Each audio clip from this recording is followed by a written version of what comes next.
प्रश्न है कि शास्त्र कहता है कि जप करना चाहिए तो कुछ कपड़ा या कोई आसन होना चाहिए।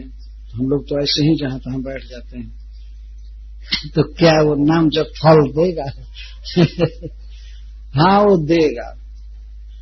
बात यह है कि आसन का जहां वर्णन किया जाता है तो सब जगह एक ही आसन नहीं चलता है। भगवान के मंदिर में तो रज में बैठे, नीचे बैठे, वही ठीक है। वहां आसन लगाने लगे आदमी तो ठीक नहीं।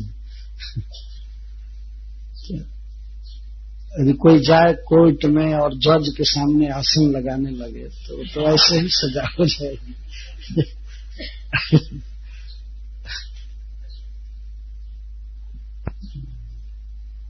ठीक है, मंदिर में बिना आसन के भी किया जा सकता है, लेकिन और जगह पर आसन डाल लेना चाहिए जप करने के। लेकिन वो आसन जप के लिए ही होना चाहिए। जिस आसन पर भोजन किए हैं, चाहे जिस आसन पर सोए हैं, उस पर नहीं तो उसके परमाणु आते हैं। अब जिस आसन पर सोए हैं और उसी पर बैठकर भजन कीजिए तो नींद आने ही लगेगी। क्योंकि वो सबका प्रभाव अपनी तरफ खींचता है। इसलिए जप करने के लिए एक अलग आसन पतला रखना चाहिए कि उसको बिछाएंगे, उस पर जप करेंगे। जैसे पूजा के लिए यहाँ आसन रखा है, उस पर खड़े होकर के पुजारी पूजा करते हैं। वो शास्त्र का नियम है, इसलिए वो रखा गया तो डायरेक्ट पृथ्वी से संपर्क नहीं होना चाहिए, आसन होना चाहिए। तो आसन पर खड़ा होकर के पूजा करते हैं। हठयोग अलग चीज है, लेकिन शरीर को कम से कम भोजन देना और कम से कम इसको सुलाना चाहिए। ऐसे इतना कम न खिलावे, इतना कम न सुलावे कि और बीमार होकर अस्पताल चला जाए। भगवान गीता में कहते हैं कि यह योग अधिक खाने वाले कभी नहीं सिद्ध होता है और बिल्कुल खाने वाले कभी नहीं सिद्ध होता है। तो वो तो अपनी अपनी बात है कि भाई अब हमको एक दिन उपवास करना है एकादशी को, तो हम बढ़ा दिए 10 दिन उपवास कर लिए। तो अगर किसी का शरीर सक्षम है, वो सह सकता है और भजन उसका ठीक है, तब तो ठीक है। तपस्या की हमेशा प्रशंसा की गई, भोगों की हमेशा निंदा की गई। और हमारे हम लोग ये कहावत करते हैं कि खाने बिना जितना लोग नहीं मरते हैं, उससे ज्यादा खा करके मरते हैं। हाँ, आप संसार में रिकॉर्ड देखिए कि खा करके बीमार पड़ने वाले बहुत लोग हैं, लेकिन बिना खाए अब कौन मर रहा है? भुखमरी कहाँ है?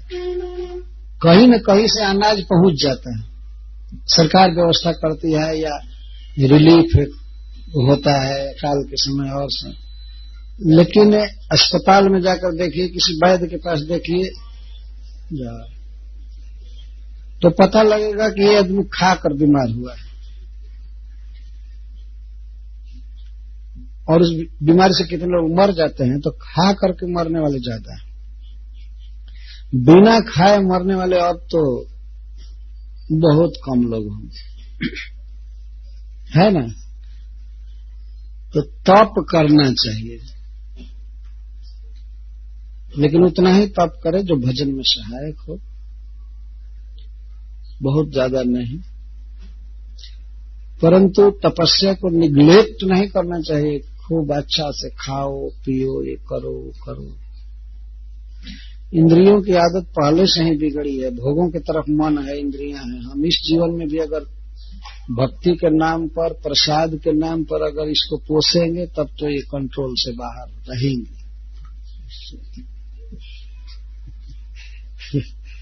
इसलिए हिसाब बैठा गया, मध्यम मार्ग। भगवान बुद्ध देव कहते हैं मध्यम मार्ग में चलना चाहिए। जैसे हिंदी में कहते हैं, ना अति वक्ता ना अति चुप। बहुत ज्यादा नहीं बोलना चाहिए और एकदम मौन भी नहीं रहना चाहिए। न अति वक्ता जैसे जो व्यक्ति सवेरे से शाम तक कुछ न कुछ गप करता ही रहता है, बात करता ही रहता है, वो भी ठीक नहीं है।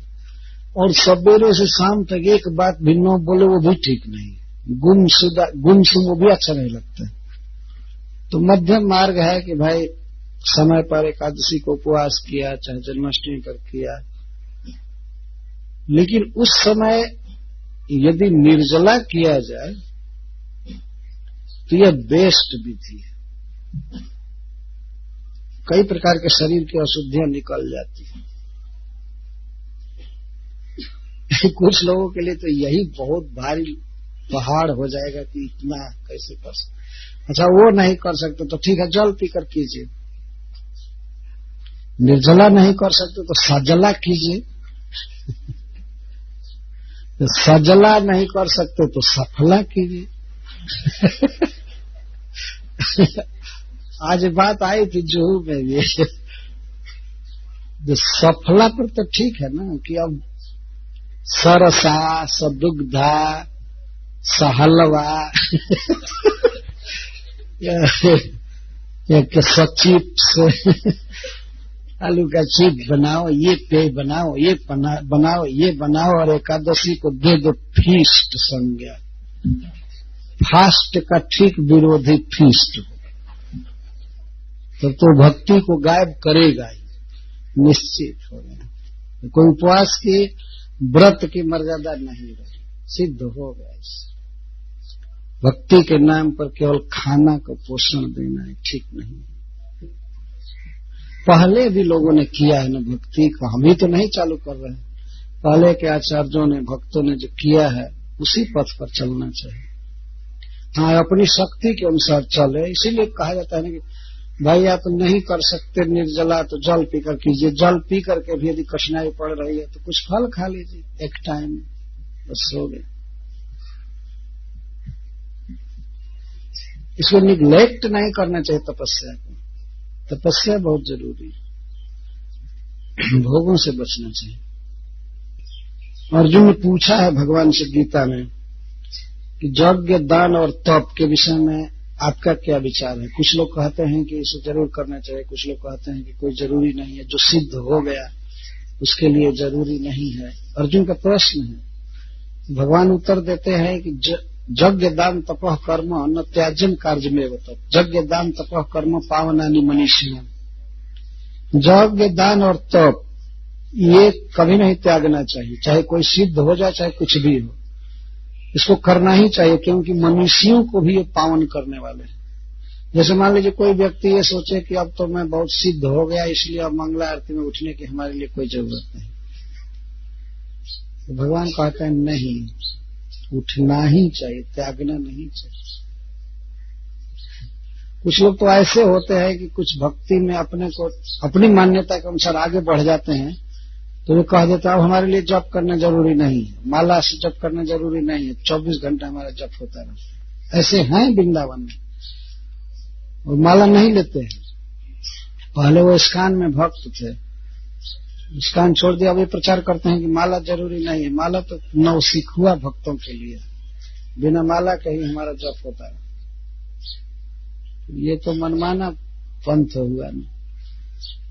तो मंगला आरती में उठना, एकादशी करना, जप करना और दान करना, कुछ न कुछ देते ही रहना चाहिए, देने की आदत होनी चाहिए।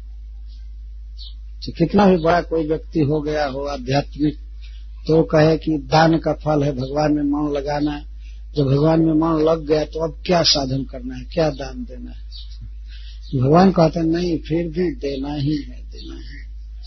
और यज्ञ, यज्ञ का अर्थ है भजन। यज्ञ, दान और तप कभी नहीं त्यागना चाहिए, हमेशा करना चाहिए, भगवान कहते हैं। जो भगवान कहे हैं हम लोग कोशिश करते हैं कि भगवान की ही बात को अविकल कहें, चेंज न करें।